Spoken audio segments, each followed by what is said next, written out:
దేవునికి స్తోత్రం. దేవుని యొక్క లేఖనములో వ్రాయబడిన మాట, ఒక విశ్వాసి దేనితో పోల్చబడ్డాడు అనంటే ఆయన ఇంటితో పోల్చబడ్డాడు. ఆయన ఉన్న ఇంటితో పోల్చబడ్డాడు. ఇప్పుడు ఇల్లు అత్తర వాసన వేసినట్లుగా మనము సువాసన కలిగిన వారమై ఉండాలి. మనము సువాసన కలిగిన వారమై ఉండాలి. ఎందుకంటే సంఘము సువాసన కలిగి క్రీస్తు సువాసన లోకానికి చూపించేదిగా సంఘం ఉండాలి.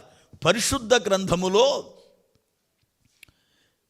మన విశ్వాసి యొక్క శ్వాస కూడా సువాసన వెదజల్లుతుందట. విశ్వాసి యొక్క శ్వాస కూడా అనగా ఊపిరి పీలవడం విడవడము కూడా సువాసన వెదజల్లుతుంది. అంతేకాదు విశ్వాసి వేసుకునే వస్త్రాలు కూడా సువాసన వెదజల్లుతున్నాయి. కారణమేమిటి అని అంటే, మనము ఆరాధిస్తున్న మన ప్రభువైన యేసు ప్రభువు సువాసన కలిగిన వాడు. దేవునికి స్తోత్రం.